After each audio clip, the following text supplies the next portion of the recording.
What's going on, everyone? Welcome back to another video. If you don't know who I am, that means you're new. I'm Mark. What's good with y'all? Check out my other videos. Check them out. Check them out.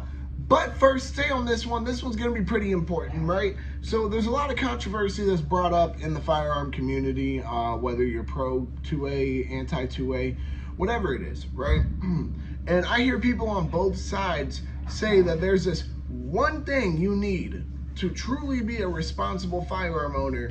And I completely disagree. So what I'm referring to, of course, is a gun safe. Now, this can either be a big safe that you put your long guns in, your pistols in it. It can be a small safe that you put just your pistols in, whatever. All right, the argument that people like to make is that you need a safe to be a safe or responsible firearm owner. I entirely disagree with that, and here's why. So, you can make the argument, oh, well, you don't want to just leave guns around for if a criminal does break in. Okay, so don't leave them around where the criminal could have access to it. I truly believe it's not hard to, keep your guns in one area. I don't think it is. Some people have gun walls instead of gun safes. That doesn't make them any less responsible. It's the level of access you allow somebody to get to your firearms is what's making you responsible or not. People like to say that, oh, well, the safe provides that, so that's what's making you responsible. I mean, yeah, it can, but that's not the only way to do it. There are other ways to be a safe and responsible firearm owner. Now, you may make the argument, what about children? Okay, if there is a child in the home that isn't your child, because let's be honest here, if you're watching my video, you're probably pretty pro 2A, if not very pro 2A. So you probably, you probably have taught your children, how to, you see what I'm saying, how to be around firearms safely, how to not sit there and just see something and be like, oh, I'm gonna play with this, to see a firearm and go and get an adult. Or if they're old enough and there's no adult around. I can English today, sorry guys. I'm tired, I've been up since 6 a.m. Or if they're old enough and there is no adults around for them to clear the firearm and make sure it is in a safe condition.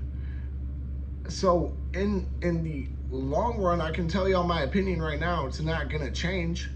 I can't think of too many situations where there are pros to needing a gun safe. Now I can think of maybe a couple, I guess.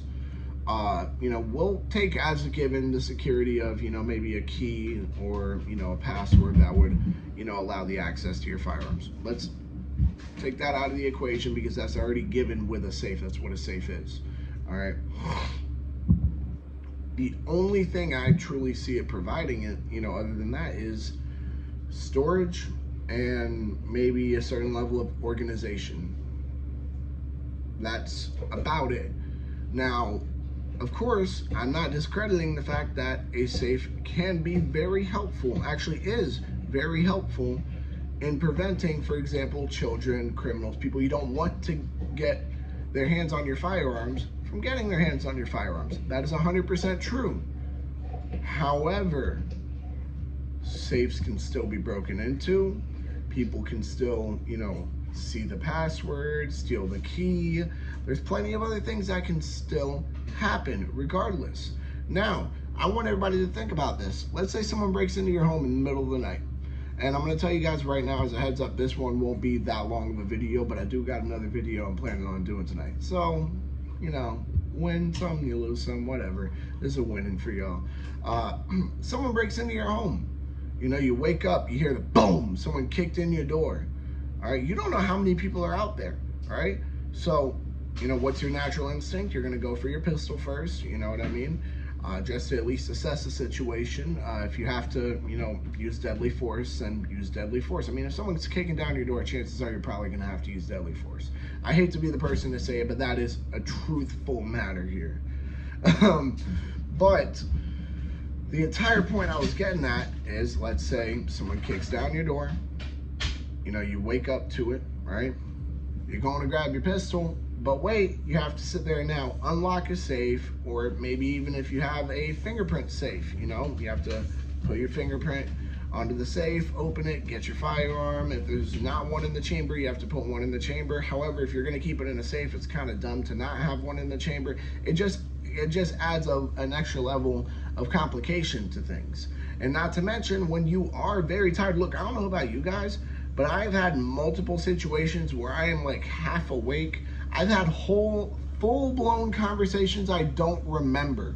I took a nap one time. Someone called my phone and they claimed that I answered, had an entire conversation with them, and I was dead asleep. I have witnesses to the fact that I went and took a nap. I told them, hey guys, I'm gonna crash out. I'm feeling a little tired. Okay, cool, we'll wake you up in a couple hours. A couple hours later, they wake me up and they're like, dude, you slept good, huh? You know you sleep good. You have the marks all on your face and on your chest and stomach. You know what I mean? But my friend said I had an entire conversation with him on the phone. I was flabbergasted, all right? So, being honest here, I've had an entire conversation while apparently asleep or half awake. I have, various times tripped over myself while just trying to go to the bathroom when I'm half awake in the middle of the night. You know what I mean? I guess you could argue, hand-eye coordination as well because I'm just waking up. But my brain isn't 100% like, oh yeah, what's going on right when I wake up. It takes a second for me to, register what's going on, just like it does for everybody else. Nobody wakes up immediately and knows that second what's going on. It's just like, oh. You know what I mean? So with that being the case, I don't trust that I'm not gonna mess up and sit there and, miss this, accidentally put in the wrong code, I dropped my key, something like that. That could cost very precious time that you would need. You need that time. You don't want to sit there and waste any second possible because that is your life, your family's life, however you want to put it down. All right, that is a life or death situation. I believe that can be a hindrance. Now, granted, there are some people who truly take practicing very seriously. They will sit there, set random alarms, wake up, they'll do shit like that. They'll try to be prepared. And if you do it enough, I'm sure, just like, with any other form of training, it will stick and it can be very useful. 100% sure of it. Now, granted, I might be wrong. I'm not the person to say I'm always right. Who's always right, realistically? You know what I mean? But I just don't think in that particular situation it's the best idea. Now, some people may disagree. They may have their own home setup that they're like, hey, this works fine for me. Look, if you have your own setup that works fine for you, perfect. All right? I just think that when people make the argument that you need to have a safe in order to be a responsible firearm owner, that is the furthest from the truth. You know what I mean? That is not even anywhere near accurate. That is something I truly have an issue with. So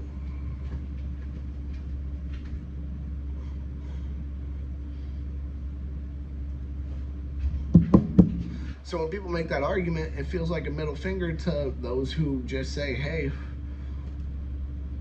my firearms are where I put them. Some people, they keep a gun in specific areas of each room, just that way in case anything happens in whatever room they're in. They're always ready. They know where the closest gun is.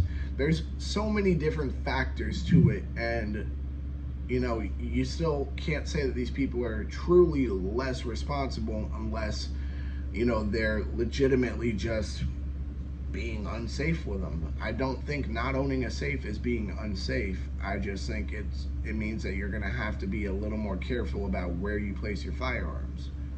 That's all it is. You're still a responsible gun owner as long as you're not doing stupid shit. You know what I mean? Now, am I saying you don't need a gun safe overall? Look, if you're like me and you like collecting, you are definitely going to be into a gun safe. That is for sure. You are definitely going to say, yeah, I'm going to want this. These guns are starting to take up some room. So with that being said, I don't think the best idea is to rule out safes entirely. However, let's say you're just, getting one or two firearms, maybe a pistol, a rifle, a shotgun. you don't necessarily need a safe. You just need to have an area to put those that, makes it harder for people to access. That could vary from a drawer to, just a lot of different things. But the whole notion that it's a lack of safety or it's a lack of responsibility is just, I don't know, it's stupid. It's to the point that I'm considering labeling this a gun myth episode, but we all know it's really not, you know what I mean?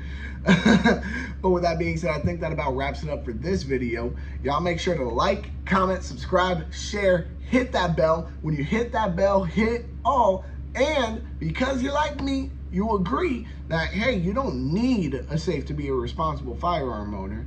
Go and check out the podcast channel, Adam's channel, Centerfire Podcast, Gun Nut TV. Y'all know what the deal is. Y'all make sure to stay legal, stay safe, stay dangerous. Y'all have a good one. Peace.